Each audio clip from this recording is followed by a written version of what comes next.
That's Molly Payton from her debut album, YOYOTTA, short for You're on Your Own, This Time Again.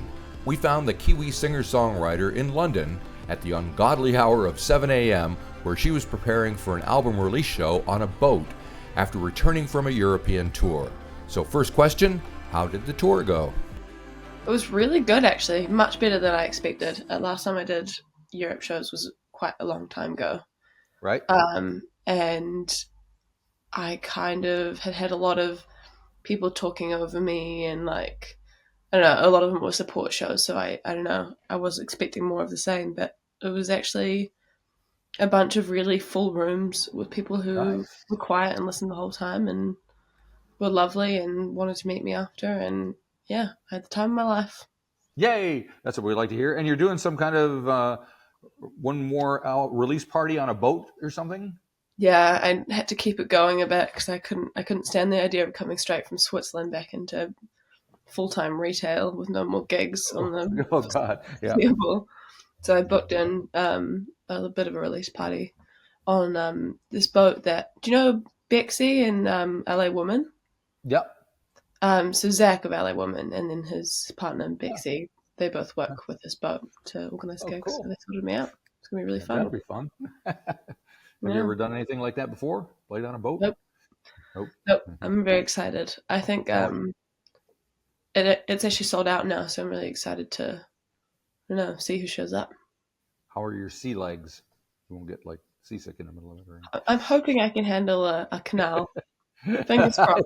That would be pretty pathetic of me if I got seasick on a long flat river.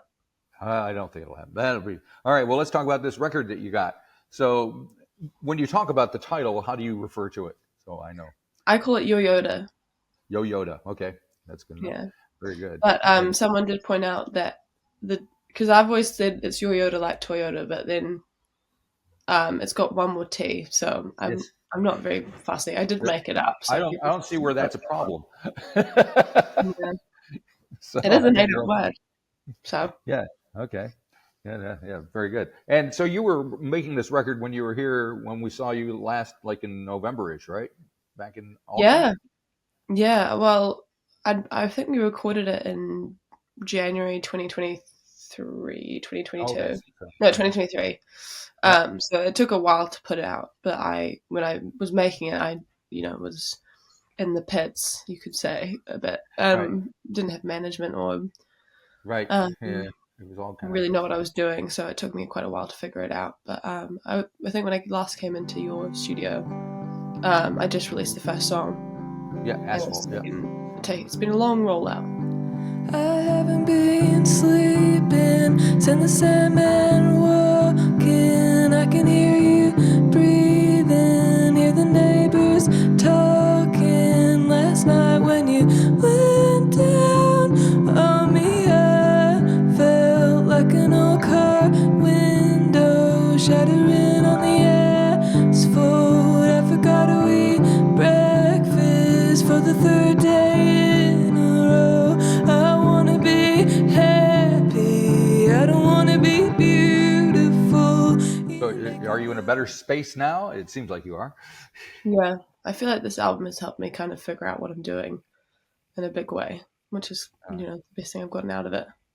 Got some direction. Now you made the record with Oscar Lang, so tell me about how the two of you worked together to get this stuff down. Well, Oscar and I are very good friends. We met in high school, so we've known each other a long time. I think we were about 16 when we made our first song together. And he produced my first EP. So we kind of worked together before, but that was back when we had no idea what we were doing and kind of just trying stuff out, I guess. Right. So when it came to doing this record, I don't know, it just felt like the natural thing to do. I was at home and I kind of wasn't making the record to put out because I didn't think I could afford that or had the support to do that. So Oscar came and I was just in a bad place and he suggested we make some music just because it's fun. Right.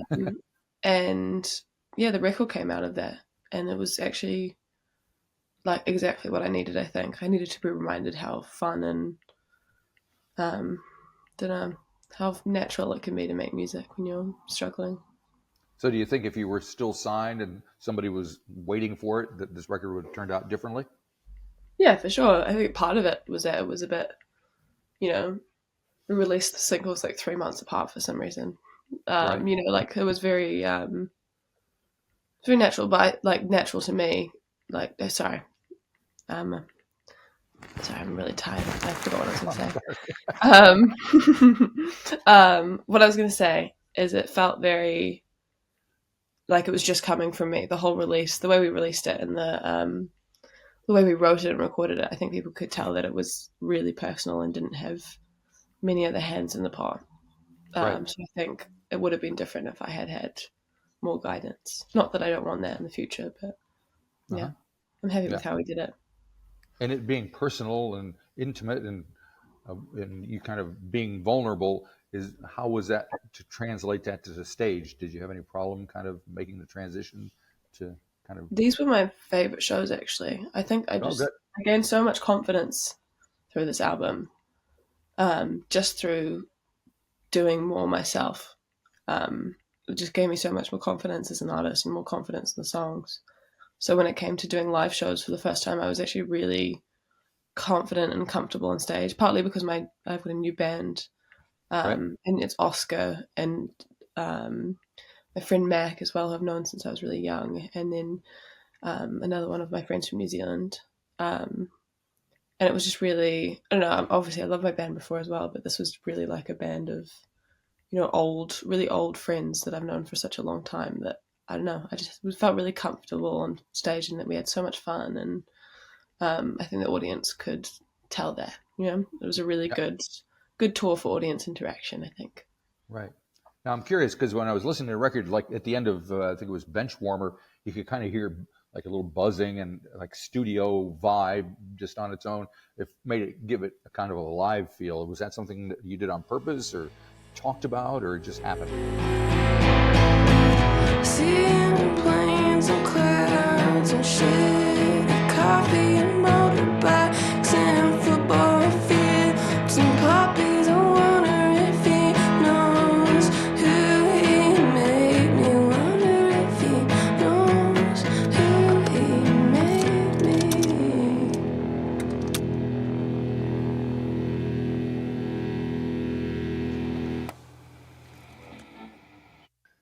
I think there was an Oscar thing on that song. Yeah.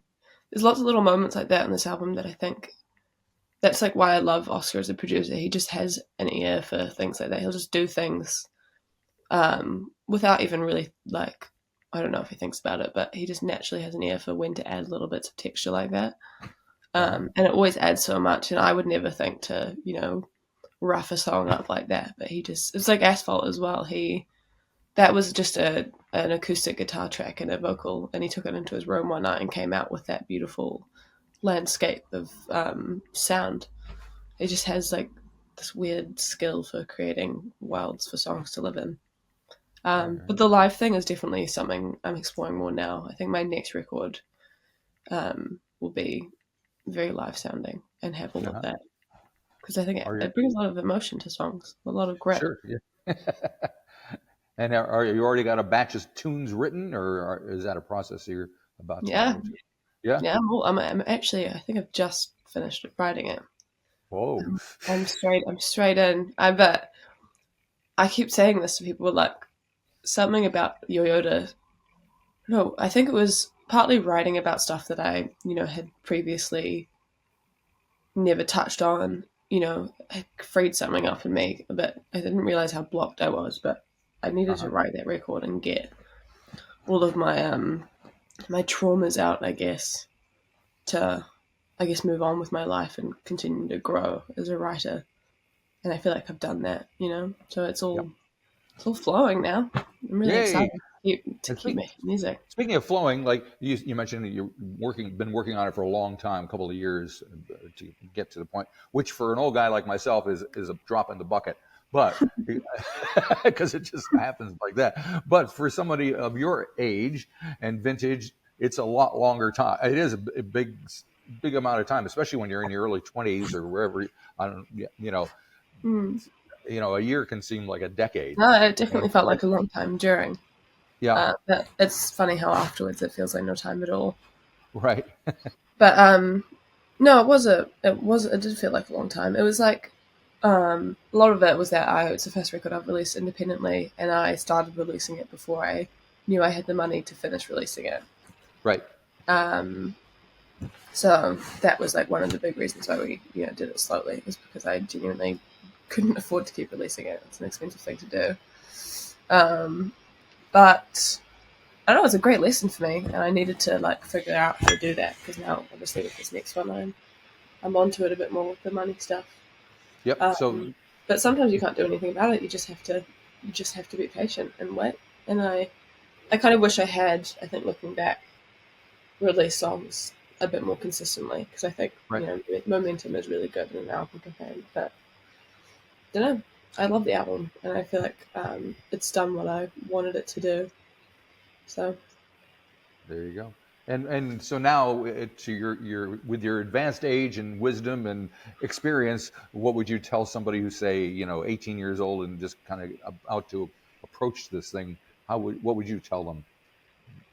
um, I think the most important thing I learned through the last couple of years, and there's been a lot, but the most important thing for as a songwriter, at least, this is not just, as much as you can, stop thinking about the audience and how your song will be received and listened to, and that whole everything that comes after the making. Just don't think about it, because if you're thinking about that before the record's made, or before a song is made, even, it's going to be bad. It just gets bad because you think about things so differently. You're not making things like for yourself and in a way that, like, I don't know, you're not trying to express yourself anymore. You're trying to like make something for someone else, and it just doesn't work. That's why I got so like blocked for probably 2 years before I wrote this record, because I wasn't writing songs, because I'd start writing something and then I think, oh, but will people relate to that?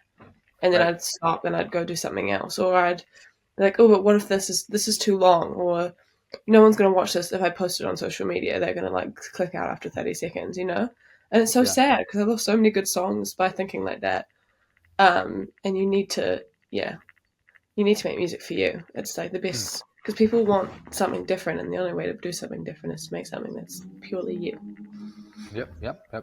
Getting back to the record, a lot of different sounds. Some of it, like Accelerate, is kind of grungy, and then there's like the last track I like. It starts out with that. It's called was it Get Back to You? Kind of acoustic. That's my favorite. Is it your favorite? Why is that? I've been a little bit listless, tried to put some distance between myself and the past, but sometimes it comes up to greet me, and it kisses me sweetly, then ties me to the mast. I just think it's a good song. I love the whole record. Like, Yeah, that's good. But I don't have proper favorites, but I just think it just feels like, maybe it could be because I wrote it with the same person I wrote Honey with, Right. Which is kind of one of my other big tracks, and that's similar. Where I just feel like that's a good, like, it's a good classic song. Yeah. Traditionally just a well written song, and I just feel that way about Get Back to You. Like, I just haven't gotten sick of it. I play it all the time, and I just love it. So you wrote it with Benjamin and James, right? Yeah, Benjamin Francis Leftwich, who's an amazing artist over here, and then Jimmy Hogarth, who's like one of the great songwriters over here. He's been in the game for a long time. And he was kind of present in a time in my life where I needed a bit of guidance when I was younger. So they're both lovely, great to work with. And when you wrote it together, were you like sitting around a table writing it, or were you sending files and ideas, or? That's actually the oldest song on the record. I wrote that one. It's the only one that I brought in, I think, from ages ago. Like, most of the record I wrote when I, sat down to record it with Oscar.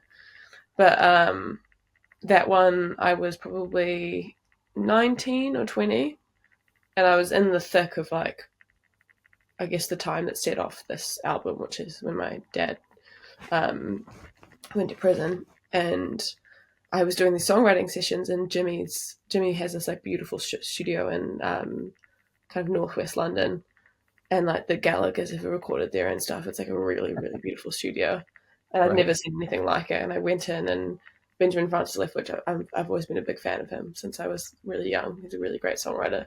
And I was just so excited to be like working with these people who kind of really knew what they were doing. And we just went into this beautiful studio, and they basically facilitated me writing the song, which I think is what any good co-writer does. You know, they just really clear up any uncertainty you have when you have an idea, or like they're having someone there to be like, oh, that sounds good, you know, or that's maybe like try something different that doesn't quite flow, you know. And we wrote that in a day, and it was just like a really good session, and I've always loved it. Now, I think I saw somewhere where you had commented that you've become obsessed with Neil Young, which I've been obsessed with Neil Young for about 50 years now. So it doesn't go away. No, it doesn't. I'm afraid that you're stuck now. I've been trying to save up for that giant box that he just put out, the volume 3 of his archives. It's like $600 or something here, but you know, it's like, what are you going to do? So what is it what attracts you to Neil? What's the connection there? I don't know. There's certain songs I've always listened to because of my dad. That he introduced me to when I was young, like Harvest Moon, and then I started listening to that live album, the Rust live album. Rust Never Sleeps, yeah. And I think there's a song on there. It's like I always get it wrong because there's My Hey Hey and Hey Hey My My. Yep. But the slower one, the sadder one, of course. I think it's Hey Hey My My. Well, I can't remember either, so don't feel bad. You know what I mean? That's one of the two.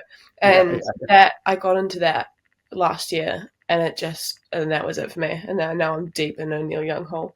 But the next record is going to be very like that kind of classic rock. I'm listening to a lot of MJ Lenderman and Wednesday, who are two artists who I think kind of use that Neil Young guitar sound. Not Wednesday as much, but MJ definitely. And then bands like Pinegrove and Big Thief as well, like really Americana live sounding bands. I think that's kind of the direction I'm going in now. So will we see you at Americana Fest next year in Nashville? It's a big deal there. If I can afford it. Man, it's cool. I went there once and it was amazing. Yeah, I feel like it would actually no, I was going to say it would be cheaper to go now that I'm living in London, but it's just so expensive to do shows like that. Yeah. But I'd love to go to the States. I feel like I've got a really good audience building over there, but it's just so hard to, especially now I'm independent, to get the funds you need to get over there.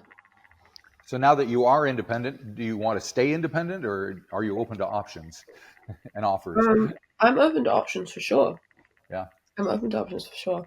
I think with the last album, I definitely was trying to like sign, I think, near the end, but we'd already obviously released half the record, so it was hard to convince people to be like, because I think people want to have it, you know, to be actually involved in the making of it. So, I don't know. I like owning the music. It's nice to like, it felt really good to get my first, even though it's obviously not much because it's streaming, but to get like a paycheck and be like, wow, this is good honest money that I earn, and I just own my music. And I've just partnered with this new company that Zach Emerson works with, that's making the first ever vinyl to order with no upfront cost. Which I'll send you the link after, because I think it's going to change the whole industry. Like it's basically a model where they customer places an order and they make the record as it's ordered and then ship it out within 2 days, because they built a whole new plant and like I don't know. I could talk about it for hours, so I won't get into it. Please do. But, I think it's going to change everything, especially for smaller independent artists to be able to sell hard copies of their music with no upfront cost. Yep. You get like a smaller cut of, like I think you get like 30%, I think, of the sale. But when you take into account that they're paying shipping, manufacturing. They have to pay your royalties, your mechanical royalties. Yep. It's actually like, Yeah, it's they're great. And doing a lot of the imagine admin work artists, that you don't want to be doing anyway. You get more time for writing yeah, songs. exactly. And imagine for artists, just starting out, Yeah, to be able to, because I feel like at the moment the minimum order is like 500 units for that vinyl, sounds right. Yeah, and so you have to have thousands and thousands and thousands of dollars to make records, or you yep, have to sign to a label and they pay it, and then that label's earning all the money, and they own your music as well for the yes, foreseeable. and you're in So for debt to them artists to be forever. able to, sell hard copies of their music when they're starting out, Yeah, and just have, even though it's not heaps of money, like to have some income that's not just 0.006 Ugh, cents per stream, yeah, yeah. It's just, I think it's going to change everything. I hope so, because streaming is not the way to go. It's not helping the people it needs to help. So it seems to be helping Yeah, like 5 people over the course of the planet, and that's about it. So yeah, it's definitely not something that's needed to change for a long time, and I think this is maybe not the whole game, but definitely but part sounds of it. like, oh yeah, light at the end of the tunnel. That's good to hear. All righty. Well, I'm going to let you go and finish up your tea and get your morning started. So thank you so much for sharing the time with me. I really appreciate it. And It was hopefully nice you'll talking be to able. you, Marty. Sorry if I You too. rambled a bit. It's early in the No, day for rambling me. is what we like. Then I can shut up. And hopefully you'll be over here and doing some more shows soon, huh? Yeah, fingers crossed. I think I'm going to come home for December, January. That's my plan, so Good keep an plan. eye out around then. If you enjoyed this episode of the 13th Floor's Music Talk series, please be sure to subscribe to the website or to the YouTube channel. Follow us on Facebook or Instagram and wherever you find your podcasts. There's a whole lot more to discover.